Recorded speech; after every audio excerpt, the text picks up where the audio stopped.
Assalamualaikum warahmatullahi wabarakatuh. Waalaikumsalam warahmatullahi wabarakatuh. Bismillahi walhamdulillah, wassalatu wassalamu ala sayyidina rasulillah, sayyidina wa maulana Muhammad ibn Abdullah wa ala alihi wa sahbihi wa mawalah. Amma ba'du, subhanaka la ilma lana illa ma 'allamtana innaka antal alimul hakim. La haula wa la quwwata illa billahil aliyyil azim. Saudara-saudara kaum muslimin rahimakumullah, kalimat sibuk adalah kalimat yang paling sering digunakan orang dalam kehidupan ini. Lebih sering lagi kalimat sibuk dijadikan kambing hitam dalam berbagai persoalan, termasuk dalam kehidupan beragama.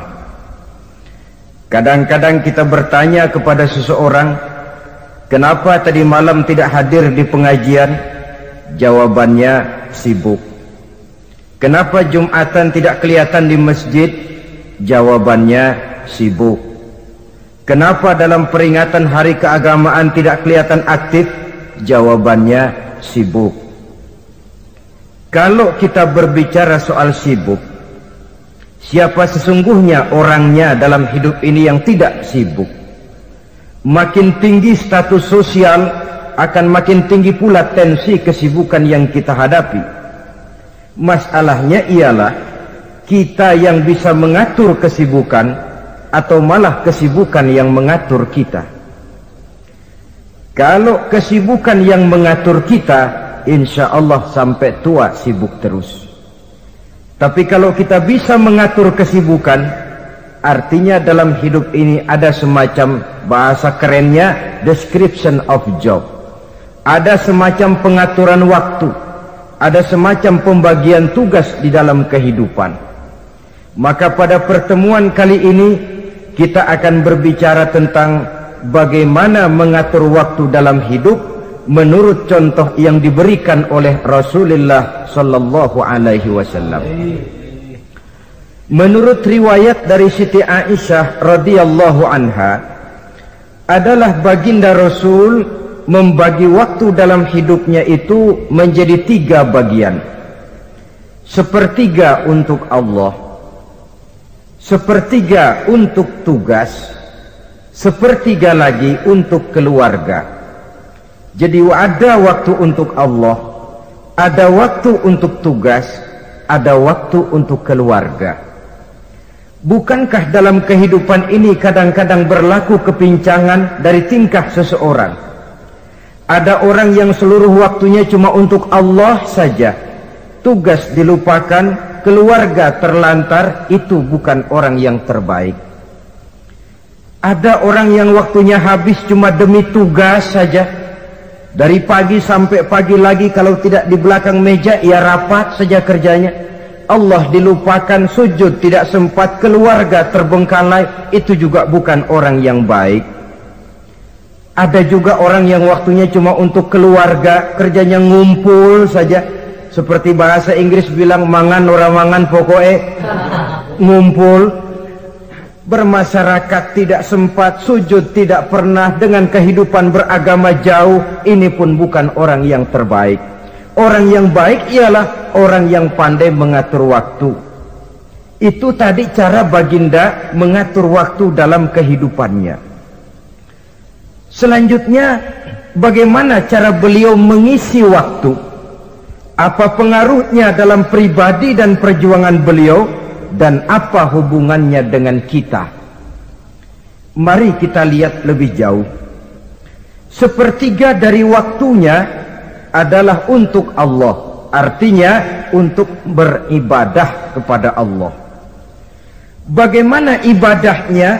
Saudara-saudara, satu-satunya manusia yang dalam Al-Quran sudah mendapat jaminan ampun dari seluruh dosa yang pernah dikerjakan, cuma Rasulullah orangnya. Quran yang menjanjikan liyaghfira lakallahu ma taqaddama min dzambika wa ma ta'akhkhar wahai Muhammad, dosamu yang dahulu, dosamu yang sekarang, dosamu yang akan datang kalau memang ada, seluruhnya sudah mendapat jaminan ampun dari Allah Subhanahu wa ta'ala. Orang yang nyata-nyata sudah mendapat jaminan ampun dari segala dosa ini, ibadahnya luar biasa. Luar biasa bagaimana? Sejarah menceritakan beliau kalau sholat malam sampai bengkak kakinya karena rajin sujud. Aisyah menceritakan, satu malam selesai sholat isya saya akan tidur. Saya lihat suami saya sedang sholat, maka saya pun tidur. Tengah malam saya terbangun dari tidur, saya lihat suami saya masih sholat juga. Saya tidur lagi. Menjelang sepertiga malam yang akhir saya bangun, saya lihat masih sholat juga. Saya hampiri beliau. Saya tanya setelah sholatnya usai, "Bang," kata Aisyah, "ada apa yang?" Kata baginda Rasul. Sebab beliau itu, jangan senyum kalau saya katakan yang di sini. Sebab beliau itu pandai sekali menyenangi hati istrinya. Panggilan kelihatannya sepele, tapi bisa menghidupkan keharmonisan dalam rumah tangga. Beliau apabila memanggil Siti Aisyah dengan kalimat Humaira, "Ya Humaira," wahai yang pipinya kemerah-merahan. Cantik sekali panggilannya untuk istrinya. Kita kadang-kadang terlalu jujur tapi nyakitin. Mentang-mentang bini hitam, kalau manggil bini hitam, sini lo. Jujur tapi nyakiti itu. Hadirin yang saya muliakan, baginda menjawab, "Ada apa ya? Abang ini kan dosanya sudah mendapat jaminan ampun dari Allah." "Iya, lalu gimana?" "Ya kalau ibadah jangan terlalu gitu-gitu bener." "Kenapa sih?" "Orang sudah dapat jaminan ampun itu kan mestinya tenang, aman. Ini malah seolah-olah beliau orang yang paling banyak mempunyai dosa. Tidak puas melaksanakan hanya sholat yang wajib ditambah dengan yang sunnah-sunnah. Tidak usah gitu-gitu bener lah bang, sudah dapat jaminan ampun ini." Terhadap usul istrinya ini, apa jawab beliau? Sederhana tapi melambangkan sikap jiwa yang luhur. Beliau menjawab, "Aisyah, afala uhibbu an akuna abdan syakura." Yang apa saya tidak senang kalau saya ini oleh Allah mendapat gelar abdan syakura, hamba yang pandai bersyukur, hamba yang tahu berterima kasih. Makin diampuni, makin banyak sujud saya. Makin diampuni, makin banyak ibadah saya kepada Allah. Inilah prinsipnya. Saudara-saudara, oleh karena ibadahnya demikian rupa, Allah lalu dekat. Oleh karena Allah dekat, perjuangan beliau itu, walaupun Quraisy melakukan segala macam cara dan usaha, mengeluarkan segala daya dan dana, kemampuan dan kekuasaan, tidak pernah berhasil mematahkan, walaupun berhasil menekan perjuangan baginda Rasulullah sallallahu alaihi wasallam. Coba kalau kita buka sejarah, beliau itu kan mulai berjuang sendiri, yang dihadapi masyarakat yang keras, kasar, brutal. 14 abad yang lalu, semenanjung Arabia terkenal sebagai masyarakat yang jahiliyah, di mana maksiat dan munkarat merajalela.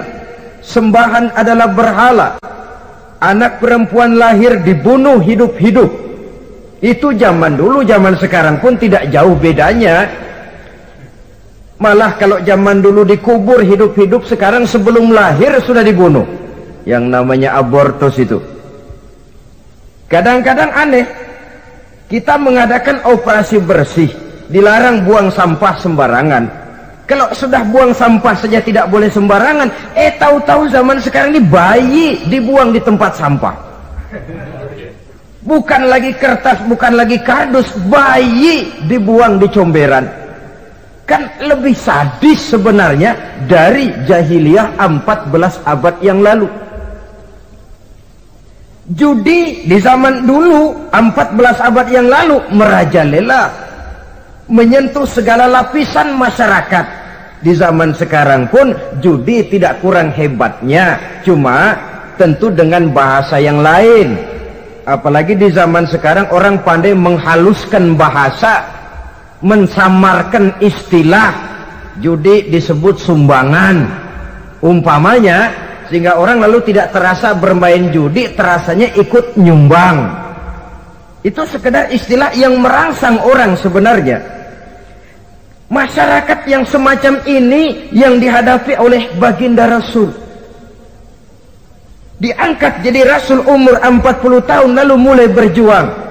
Mula-mula secara sembunyi dakwahnya itu, dari pintu ke pintu, dari rumah ke rumah, dari orang ke orang. Hasilnya 3 tahun gerilya berdakwah, dapat pengikut tidak lebih 11 orang. Sudah tidak digaji, tidak dapat beras, hidup pun miskin. 3 tahun dakwah, dapat pengikut 11 orang. Ustadz mana zaman sekarang yang masih mau ngajar? Kalau 3 tahun buka pengajian, yang ngaji cuma 11, bubar. Kiai mana yang masih mau buka pondok? Kalau 3 tahun buka pesantren, santrinya cuma 11. Pemimpin mana yang masih mau kampanye? Kalau 3 tahun kampanye dapat pemilih cuma 11, bangkrut. Tapi tidak dengan Rasul. 3 tahun berlalu, turun perintah fasda bima tu'mar.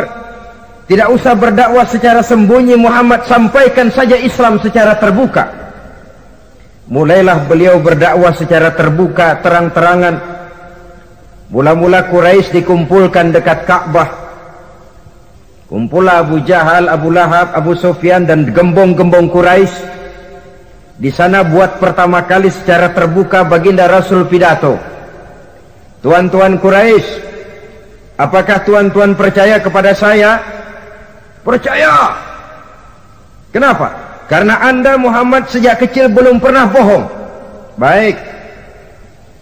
Jikalau memang tuan-tuan percaya kepada saya, maka mulai hari ini saya serukan kepada tuan-tuan, ankizu anfusakum minan nar.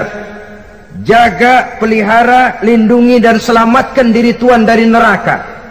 Tinggalkan segala macam berhala, jauhi Latta, Uzza, Manat dan Hubal. Sembah Allah Tuhan yang Esa, yang lam yalid walam yulad, yang tidak beranak dan tidak diperanakan. Ini dakwah pertama yang beliau sampaikan. Selesai beliau pidato, Abu Lahab interupsi, angkat tangan. Muhammad, ada apa paman? Alihadza jama'tana? Cuma untuk dengar ocehan kayak begini kami dikumpulkan di sini. Tabban laka ya Muhammad. Kalau bahasa kasarnya, mau mampus kamu Muhammad. Nabi tidak jawab, Allah yang jawab. Tabbat yada abi lahabi wa tab, ma aghna anhu maluhu wa ma kasab. Bukan Muhammad yang celaka, Abu Lahab lah yang kelak akan menemui kecelakaan. Dakwah terus berlangsung. Ketika dakwah secara terbuka sudah dimulai, hambatan dan tantangan mulai datang. Sejak dari teror mental sampai kepada teror fisik. Dan puncaknya terjadi pada saat beliau berumur 53 tahun, di mana Quraisy mengadakan rapat di satu rumah yang disebut Darul Arqam. Kumpulah di situ dedengkot Quraisy. Siapa lagi kalau bukan Abu Jahal, Abu Lahab? Mereka rapat pleno lengkap. Setelah rapat dibuka, kata Abu Lahab kepada Abu Jahal, Jahal, bagaimana ini Muhammad? Iya, bagaimana? Apalagi yang belum kita lakukan, kata Abu Jahal. Kita fitnah sudah, kita caci maki tiap hari, kita lontari kotoran onta, sahabat-sahabatnya kita bantai, tapi mereka tetap tegar. Iya, kata Abu Jahal, Dan sekarang ini sahabatnya sebagian berangsur-angsur sudah hijrah ke Madinah. Ini pertanda Islam akan berkembang di kota Madinah. Kalau nanti dia berhasil di Madinah lalu menyerbu ke Mekah, alamat habis kita gulung tikar. Makanya kata Abu Jahal, makanya apa? Makanya dari dulu juga saya bilang, kempesin aja itu. Jadi kalau bahasa okemnya kan begitu tuh. Bunuh saja Muhammad, bunuh. Iya, soal bunuh sih gampang kata Abu Lahab. Tapi Muhammad kan tidak keluar dari batu. Dia punya keluarga, sanak famili dan handai tolan. Kalau keluarganya menuntut balas bagaimana ini? Gampang. Kita kan banyak punya suku. Tiap-tiap suku kan punya juara, tukang-tukang pukul. Sewa saja, tiap suku ambil tukang pukulnya, kita kepung rumah Muhammad, bunuh sama-sama. Kalau keluarganya akan menuntut balas, dia akan berhadapan dengan seluruh suku yang ada di semenanjung Arabia ini. Bagaimana, setuju? Setuju. Nah, sudah. Kapan kita bunuh Muhammad? Kapan lagi? Tidak usah buang waktu. Besok malam. Ya, besok malam kita bunuh Muhammad. Tapi awas, semua yang ikut rapat di sini, ingat baik-baik, ini rahasia negara. Besok malam kita akan membunuh Muhammad. Siapa yang berani membocorkan rahasia negara ini, supersip, dianggap menghambat program Quraisy. Itu nanti dijatuhi hukuman berat ya. Jaga rahasia baik-baik bahwa besok malam kita akan membunuh Muhammad. Sanggup? Sanggup. Rapat selesai. Hadirin boleh bubar ke rumah masing-masing. Pulang. Namanya manusia, bocor juga rahasia ini. Begitu pulang, cerita sama istrinya, Bu, anu loh Bu, apa Pak? Saya tadi ikut rapat. Rapat apa tuh Pak? Besok malam akan ada pembunuhan. Pembunuhan? Pembunuhan. Siapa toh yang mau dibunuh? Muhammad. Tapi jangan bilang-bilang ya, ini rahasia negara. Ini rahasia negara Bu, jangan bilang-bilang. Iya Pak, iya. Nah, besok pagi istrinya ngobrol sama tetangganya. Mbak Ayu, tahu nggak? Apa toh? Nanti malam akan ada pembunuhan. Siapa yang mau dibunuh? Muhammad. Loh, sampean taunya dari mana? Suami saya ikut rapat, tapi jangan bilang-bilang ya Bu ya. Ini rahasia negara. Jangan bilang-bilang. Nanti yang satu sampaikan lagi, jangan bilang-bilang. Terus jangan bilang-bilang, akhirnya berita tersebar. Sehingga pagi hari itu sebagian besar penduduk Mekah sudah tahu kalau nanti malam akan ada pembunuhan.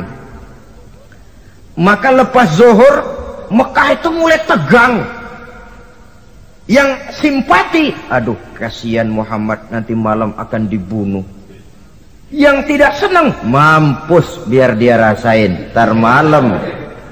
Saudara-saudara, begitu maghrib berbunyi sudah, udara mulai gelap, penduduk Mekah sudah kunci pintu seperti ada jam malam. Sepi, sesepi-sepinya. Tutup pintu, kunci, bukan tidur, ngintip dari dalam. Lepas jam 8 malam makin tegang. Masing-masing penduduk ngintip dari pintunya. Sudah berangkat belum orang yang mau bunuh Muhammad? Sudah berangkat belum?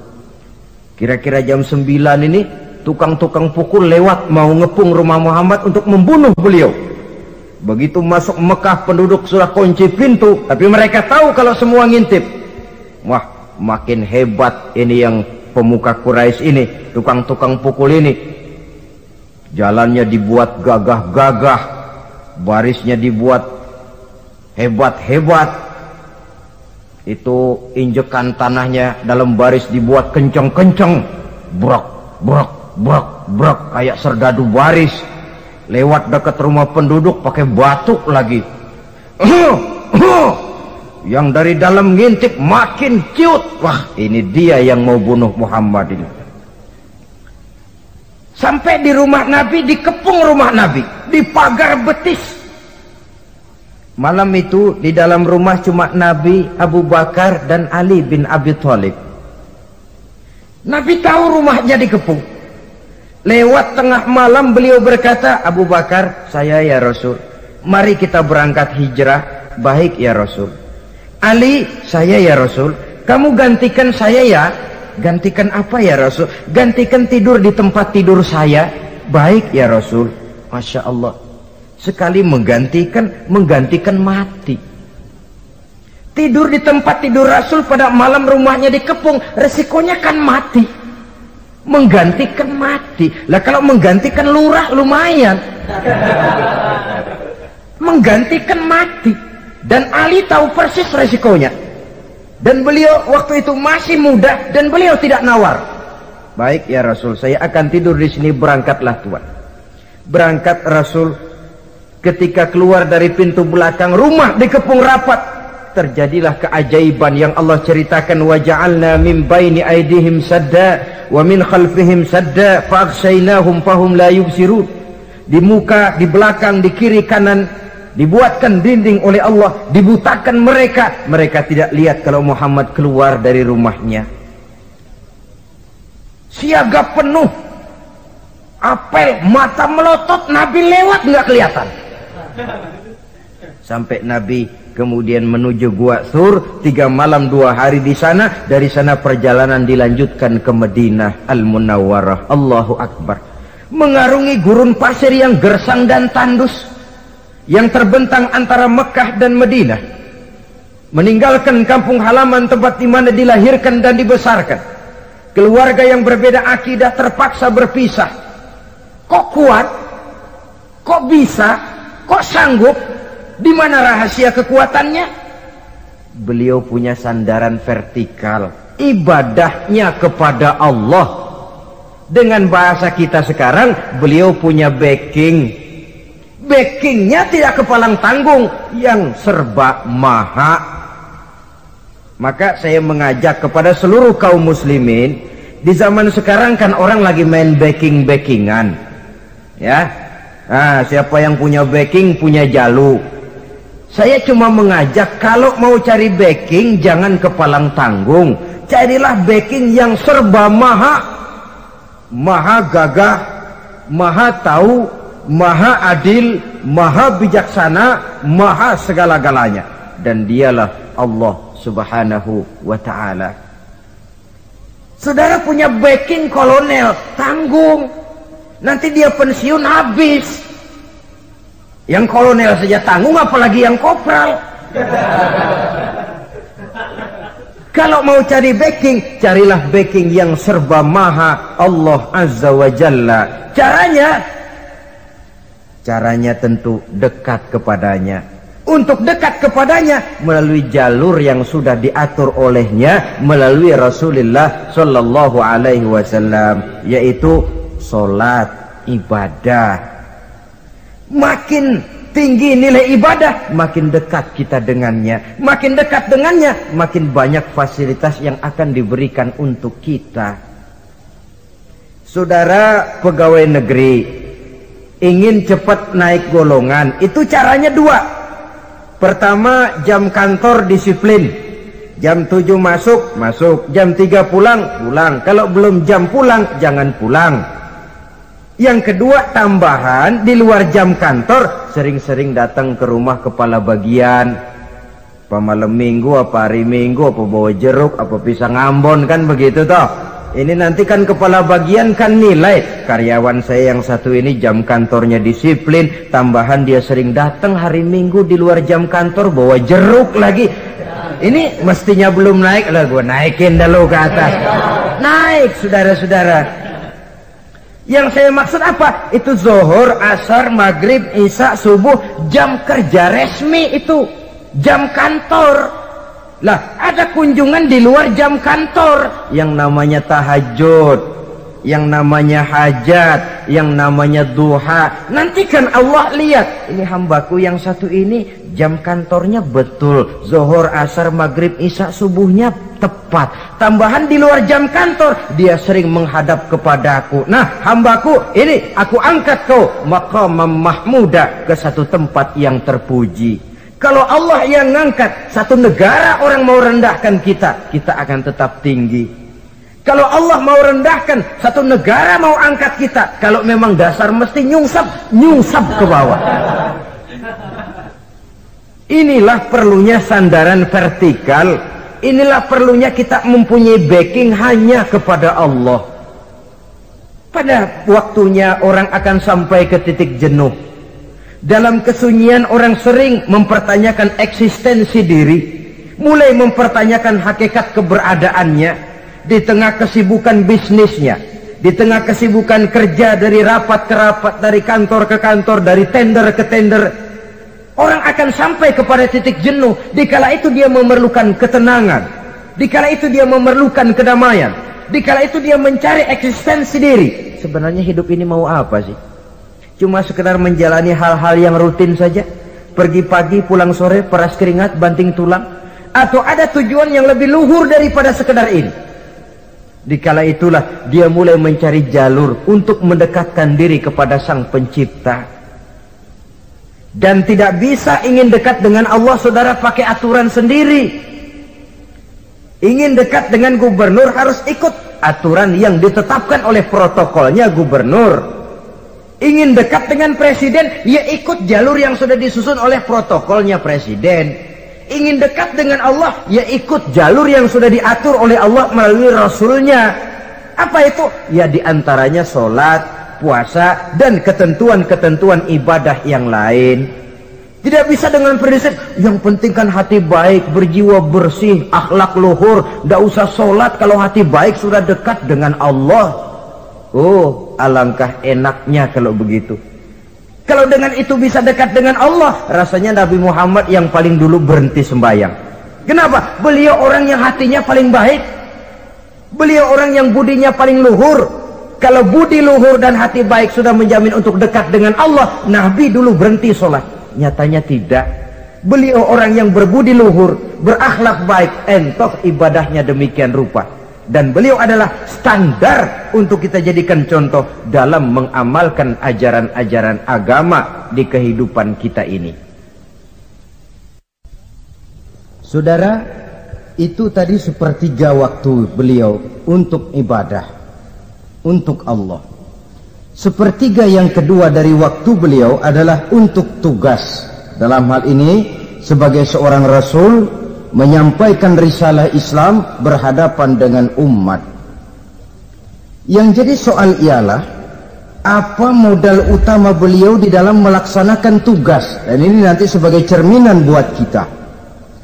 Modal utamanya pertama adalah keteladanan, dan yang kedua adalah akhlak. Sekarang ini kita hampir nyaris mengalami berbagai macam krisis. Yang paling santer kita dengar adalah krisis wibawa. Ada pak guru dicegat muridnya di jalanan, dipukulin karena nggak naik kelas katanya. Nampaknya guru nggak lagi berwibawa. Di satu pihak mungkin karena si guru tidak bisa digugu dan ditiru, di lain pihak juga murid tidak lagi mengenal arti rasa hormat kepada pak guru. Nah, kenapa krisis wibawa timbul? Karena tidak ada keteladanan. Adapun Rasul, wibawa beliau timbul di tengah umat karena keteladanan ini. Apapun yang beliau ajarkan kepada umat, beliau adalah pelaksana pertama. Dengan kata lain, satunya kata dan perbuatan. Ini yang sangat diperlukan di zaman kita sekarang. Bukan cuma sekedar simposium, muktamar, kongres, rapat besar dengan keputusan bertumpuk-tumpuk kertas di atas meja, tetapi tidak pernah terrealisir dalam kehidupan. Yang kita perlukan adalah satunya kata dan perbuatan, bahwa kalau itu yang diucapkan, itu yang diterapkan. Kalau itu yang diteorikan, itu yang dikerjakan. Keteladanan. Yang kedua, rahasia sukses beliau dalam melaksanakan tugas berhadapan dengan umat, akhlak. Beliau tidak menyampaikan Islam ini dengan kekerasan, tidak juga dengan bujuk rayu harta, tidak pula dengan menakut-nakuti orang. Belum pernah kita baca dalam sejarah beliau teriak-teriak, awas yang tidak masuk Islam dipecat jadi orang Arab. Tidak. Atau dengan bujuk rayu, ayo siapa masuk Islam super mie 2 bungkus. Tidak. Sebab kebenaran tidak bisa dipupuk dengan materi. Kebenaran adalah soal keyakinan, dan keyakinan adalah soal batin. Orang yang beragama karena tertarik kepada super mie, orang yang beragama karena tertarik kepada pakaian, kepada obat-obatan, nilai imannya dipupuk dengan materi. Dan usaha seperti itu sama saja dengan menegakkan benang basah. Dia percaya kepada sesuatu yang dia tidak mengerti. Dia yakin kepada sesuatu yang dia tidak tahu apa bentuk yang dia yakini itu. Alangkah malang dan kasihannya orang yang beragama seperti ini. Tidak demikian dengan Rasul. Islam ini adalah satu keyakinan. Keyakinan terhadap kebenaran hanya bisa ditegakkan dalam nurani manusia yang paling mendasar. Karena itu dia tidak bisa dipaksakan. Dan itu pula sebabnya Quran punya prinsip la ikraha fid din. Tidak ada paksaan dalam beragama. Mau Islam silahkan, tidak mau Islam silahkan. Allah tidak memaksa. Tapi ayat ini jangan disalah pakai. Tidak pernah sholat, ditanya orang, kamu kan Islam kok enggak sholat? La ikraha fid din dong. Salah pakai. Yang tidak ada paksaan dalam beragama itu untuk orang di luar Islam. Kepada tuan-tuan di luar Islam, la ikraha fid din, tidak ada paksaan masuk Islam. Tapi kalau sudah masuk ke dalam Islam, maka berlaku peraturan Islam. Contohnya begini saja, tidak ada paksaan masuk ke rumah saya. Itu toh. Mau masuk silahkan, tidak mau masuk tidak ada urusan. Tapi sekali saudara masuk ke rumah saya, saudara harus ikut tata tertib yang ada di dalam rumah saya. Kira-kira beragama itu begitu. Tidak ada paksaan masuk Islam. Tapi sekali saudara masuk Islam, maka berlaku peraturan Islam untuk kehidupan saudara. Jadi la ikraha fid din ini buat orang di luar garis. Allah tidak maksa-maksa orang mau masuk Islam mau tidak, silahkan saja. Tapi ketika orang mendapat hidayah masuk ke dalam Islam, peraturan Islam berlaku dalam kehidupannya. Saudara hadirin kaum muslimin rahimakumullah, akhlak. Mari kita lihat lebih jauh bagaimana sih akhlak beliau yang mulia itu. Allahu Akbar. Kalau orang berakhlak kepada teman itu sih biasa. Tapi berakhlak kepada musuh ini yang luar biasa. Ini yang agaknya Allah saja memuji beliau, wa innaka la'ala khuluqin azim. Engkau Muhammad benar-benar berada di atas budi pekerti yang luhur dan terpuji. Kalau saya baik kepada orang yang memang baik kepada saya, logis toh, wajar, memang harusnya. Tapi berbuat baik kepada orang yang jahat terhadap saya, ini yang tidak setiap orang bisa. Nah, sebab itu saya tidak ingin menceritakan akhlak beliau kepada sahabat, namanya juga kepada sahabat. Saya akan kutip beberapa riwayat yang menceritakan bagaimana akhlak beliau kepada orang yang nyata-nyata memusuhinya. Berbagai riwayat menceritakan bagaimana beliau ketika di Taif dilontari orang dengan batu, yang melontari beliau malah mendapat doa, Allahumma hdi qaumi fa innahum la ya'lamun. Ya Allah, berikan hidayah, berikan petunjuk kepada mereka yang melontari saya dengan batu, karena mereka tidak tahu. Kalau saja mereka tahu, mereka tidak akan melontari saya dengan batu. Ya Allah, berikan hidayah kepada mereka. Padahal ketika itu malaikat Jibril menawarkan jasa, Muhammad, kalau kamu mau orang yang melontari kau dengan batu itu hancur, saat ini juga saya angkat Jabal Uhud, saya timpakan mereka biar mati semua. Mau Muhammad? Jangan Jibril, mereka tidak tahu. Kalau saja mereka tahu, mereka tidak akan melontari saya dengan batu. Lebih baik doakan mereka supaya mendapat hidayah dari Allah. dalam kondisi kepepet, dilontari dengan batu, malaikat Jibril datang menawarkan jasa. Beliau lebih memilih mendoakan orang yang berbuat jahat itu. Ya Allah, bukan main. Umumnya kita kan kalau lagi kepepet ada yang nolongin, girang bener. Andai kata kita yang jadi nabi, disambitin orang, datang malaikat Jibril nawarin, bagaimana sikat? Abisin aja dah.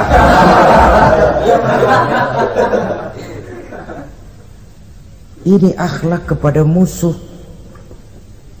Ketika beliau selesai sholat zuhur, istirahat rebah-rebah, tidur-tiduran di bawah pohon kurma, datang orang kafir yang bernama Daksur yang sudah lama mengintip-ngintip, mencabut dan menghunus pedang. Muhammad, kalau ini saat saya tebas batang lehermu, siapa yang akan menolong engkau? Tidak ada. Yang akan menolong saya Daksur? Iya, Allah yang akan menolong saya.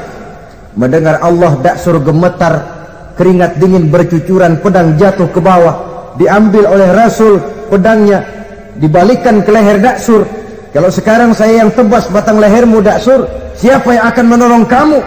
Tidak ada ya Rasul, kecuali kalau kau mau memaafkan saya. Baik, ambillah kembali pedangmu, kau saya maafkan, dan jangan ulangi lagi perbuatan semacam ini. Lain saat beliau sedang tawaf, diikuti oleh seorang Quraisy kafir. Sambil tawaf, ini kafir Quraisy sudah bawa pisau. Dia pikir nanti di satu sudut yang agak gelap saya tikam Muhammad dari belakang, saya bunuh dia. Jadi kafir ini pura-pura ikut tawaf. Jahatnya orang kafir itu kan begitu, tawaf ya ikut pura-pura tawaf, ada kesempatan sikat dari belakang.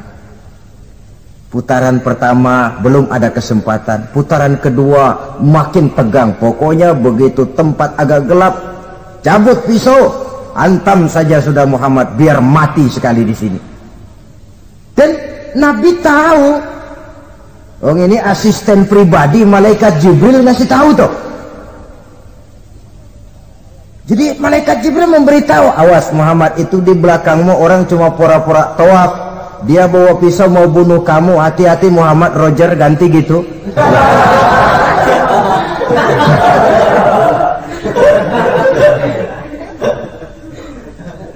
Tahu persis beliau.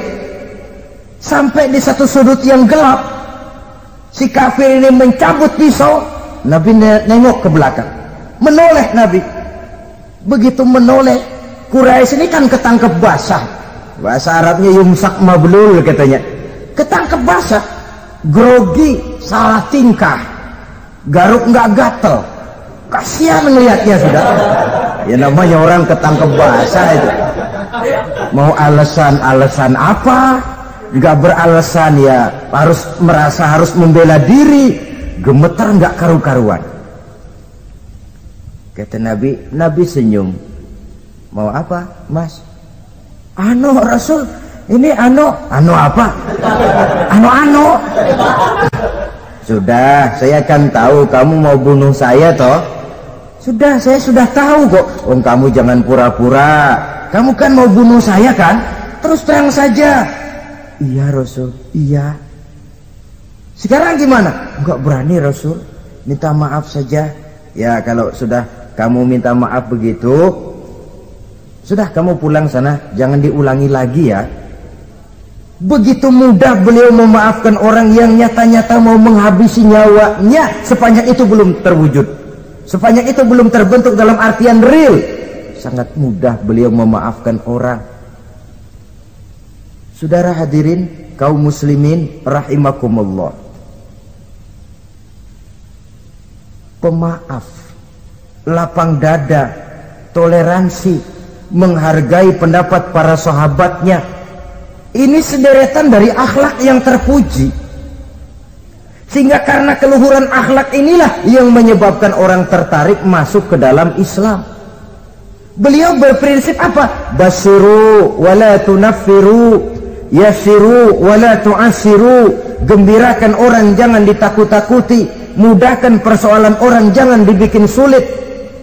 Ini kan satu prinsip yang sangat baik dalam melaksanakan dakwah, dalam menyampaikan misi.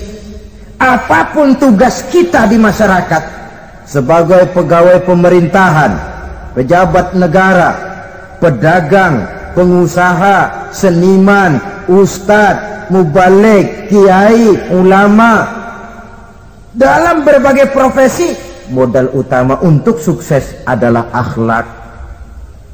Sebab hati kita yang tahu cuma Allah. Orang lihat penampilan kita, orang lihat muka kita.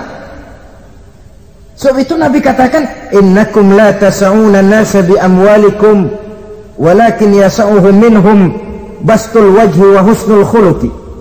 Kamu tidak akan bisa menarik simpati orang banyak dengan hartamu, tapi bisa kau tarik simpati orang banyak dengan akhlak yang baik dan muka yang senyum, muka yang enak dilihat. Orang kadang sering bilang, dia mah biar mukanya begitu hatinya baik. Iya, soal hati kita nggak tahu. Yang kita lihat pertama muka. Bagaimana gue mau ikut dia mukanya kayak batu kuburan? Kesan serem pertama itu kan sudah ada. Walaupun kadang-kadang hati memang baik, tapi hati itu kan urusan Allah. Yang kita lihat pertama muka. Ini barangkali nanti termasuk teori dalam psychology of salesman ya, bahwa sesuatu yang baik kalau dihidangkan dengan cara yang tidak baik, orang tidak akan tertarik.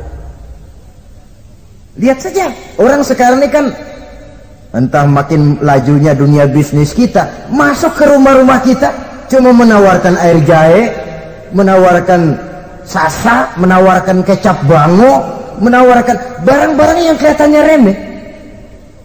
Ini kan termasuk psychology of salesman.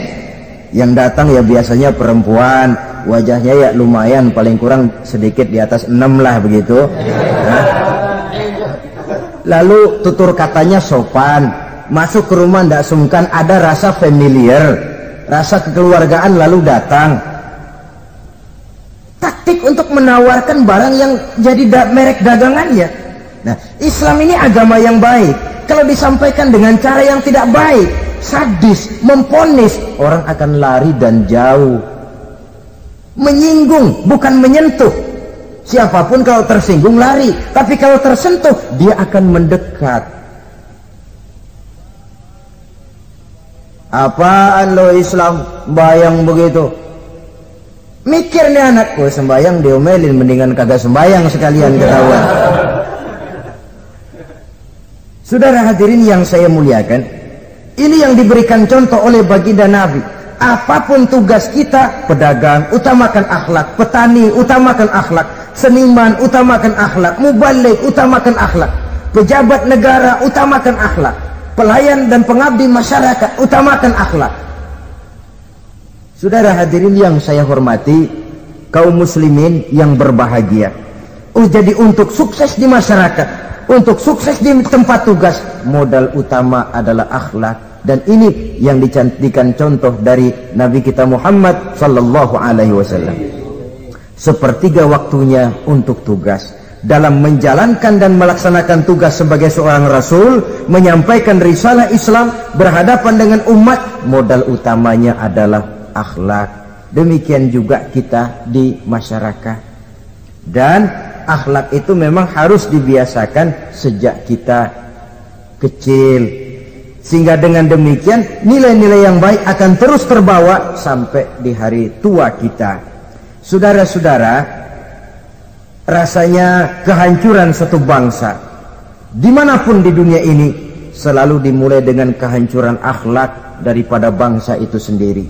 Dan kehancuran akhlak itu bisa saja terjadi di tengah kemakmuran ekonomi, di tengah maju dan canggihnya teknologi. Kapan? Apabila pegangan orang kepada agama sudah lemah dan rapuh. Kita tengok di negara-negara di sebelah barat kita, kemajuan teknologi yang tidak diimbangi dengan kuatnya pegangan orang kepada agama telah melahirkan budaya-budaya yang merendahkan martabat manusia. Lahirlah kebudayaan hippies, lahirlah kebudayaan nudis, hidup serba bosan dengan ini dan itu karena segalanya sudah dimiliki. Rumah mentereng, jumlah kendaraan sejumlah keluarga, kapal pesiar di laut mewah, pesawat udara punya, setelah ini punya ini, ada semua ada, titik jenuh sampai. Mau apa semua ini? Akhirnya ingin hidup apa adanya, tidur di goa-goa, tidur di kaki-kaki gunung, tidur di hutan belantara, pakaian kumel. Itu hipis-hipis yang datang kemari, yang pakaiannya kumuh, tambelan, lepis belel, padahal di kantongnya cek, travel cek, dolar. Lain hipis kita, emang benar-benar gembel.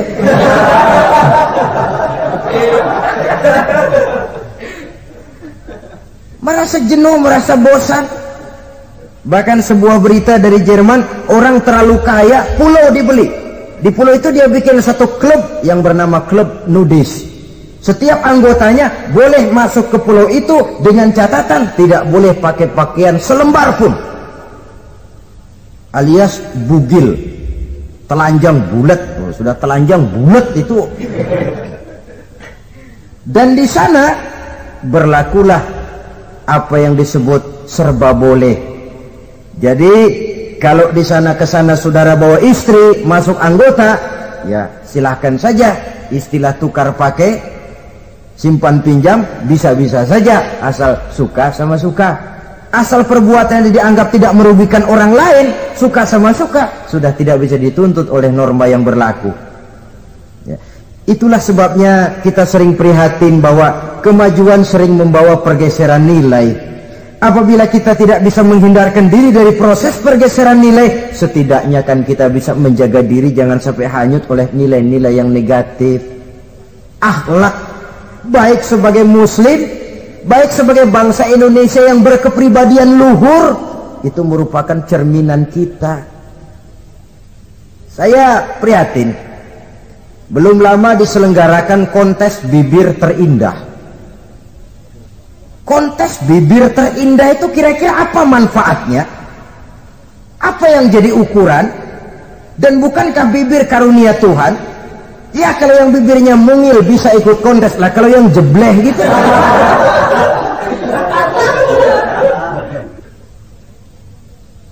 Kontes bibir terindah masih hangat dibicarakan orang. Sudah muncul lagi kontes betis terindah. Nah kalau sudah bicara soal betis ini, kan yang terbayang oleh kita kira-kira ukurannya apa? Yang diukur itu apanya ya? Ya tentu betisnya itu. Nah paling celaka kalau betis-betis yang ikut itu nanti jadi milik panitia semua kan.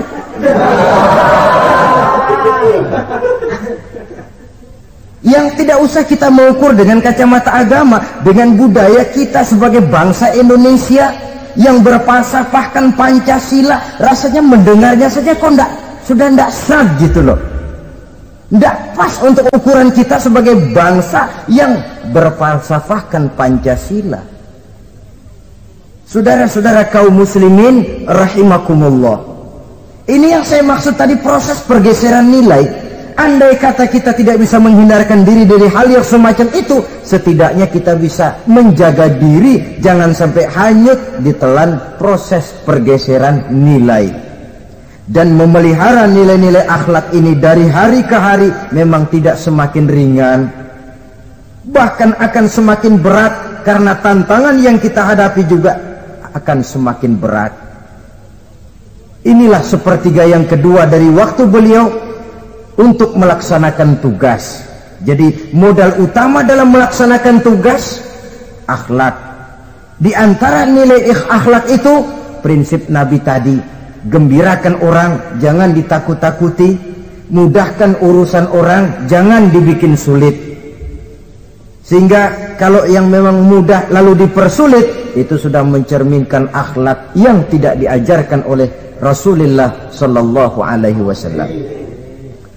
Kemudian yang terakhir, sepertiga yang ketiga dari waktu beliau adalah untuk keluarga.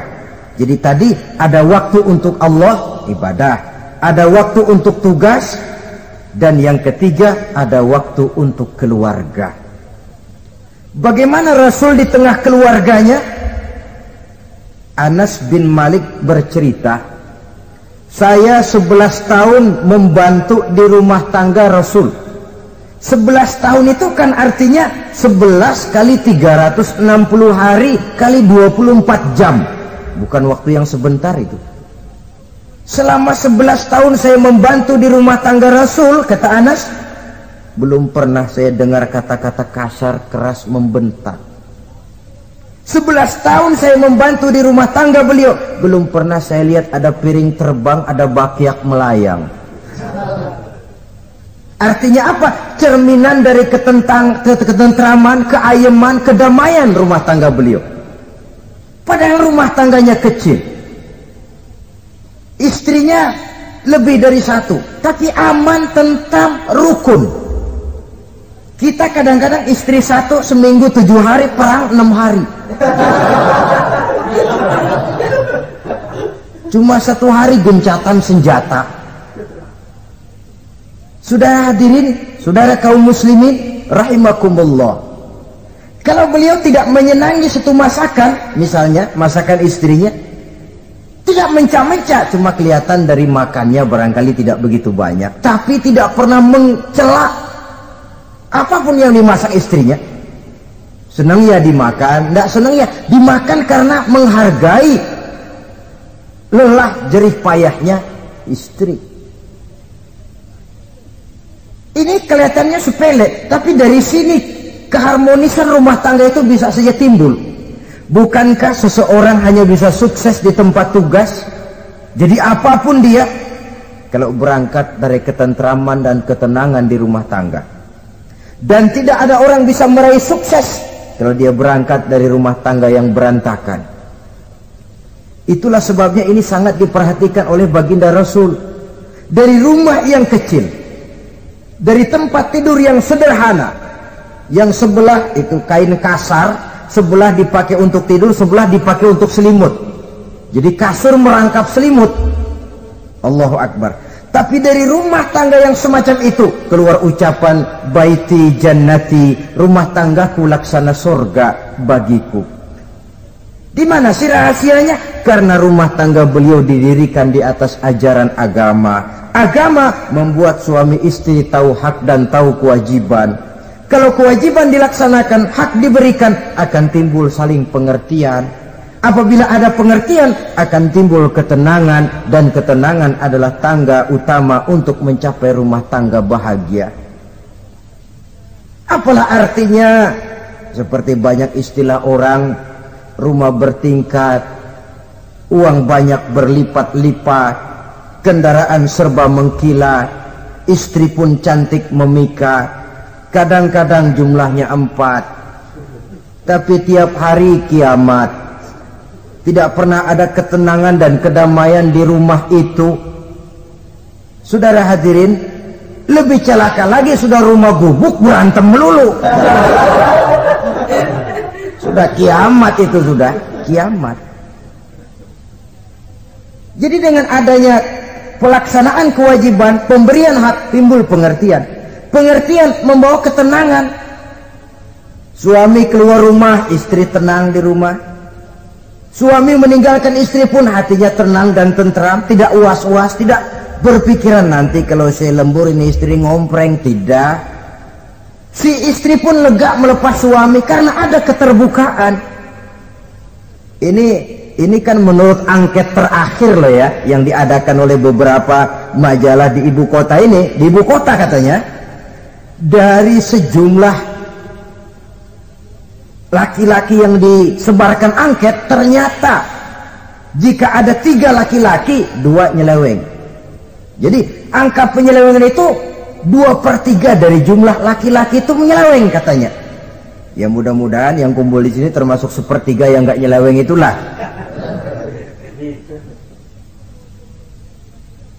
Dan tidak semua bentuk penyelewengan itu karena alasan ekonomi, bukan pula karena alasan ketidaksetiaan istri, tapi merupakan cerminan dari sikap hidup di mana orang jauh dari nilai-nilai agama, sehingga penyelewengan itu dianggap sesuatu yang manusiawi, biasa-biasa saja, bahkan kadang-kadang ikut membentuk status sosial, melahirkan kebanggaan. Innalillahi.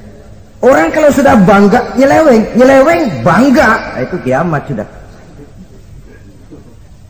Sama saja, bikin dosa ketawa. Waduh, itu malaikat gemes bener.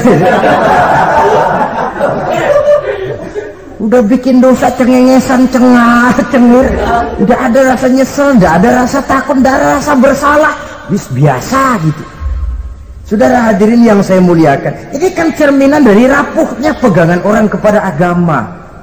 Jadi untuk membina rumah tangga yang bahagia ini, sepertiga dari waktu untuk di tengah keluarga, menghidupkan nilai-nilai agama di rumah tangga kita. Oleh karenanya, pada bagian akhir dari pertemuan yang singkat ini, saudara-saudara, saya mengajak, marilah pandai-pandai membagi dan mengatur waktu. Ada waktu untuk Allah, ada waktu untuk tugas, ada waktu untuk keluarga. Syukur kalau ada keseimbangan. Tapi kalau tidak, istilah usul fikih itu tatimul aham minal muhim, mendahulukan yang terpenting dari yang penting. Kalau ada 3 persoalan semuanya penting, tentu di antara 3 ini kan ada yang lebih penting. Yang itulah yang dikerjakan lebih dulu. Dan ini tidak berarti bahwa penjatahan waktunya harus sama. Untuk ibadah dalam sehari semalam sekian jam, untuk tugas sekian jam, untuk keluarga sekian jam. Tidak bisa kita targetkan begitu. Dan yang dimaksud di sini pun adanya pengaturan. Pengaturan tidak berarti bahwa harus sama waktunya, tidak. Kita melihat kepentingannya. Saudara hadirin, sama saja di zaman sekarang, kalau dengan pembangunan kita ingin menciptakan pemerataan di kalangan rakyat, itu tidak berarti bahwa rakyat Indonesia ini standar ekonominya harus sama semua seperti yang dicita-citakan komunis. Tidak bisa.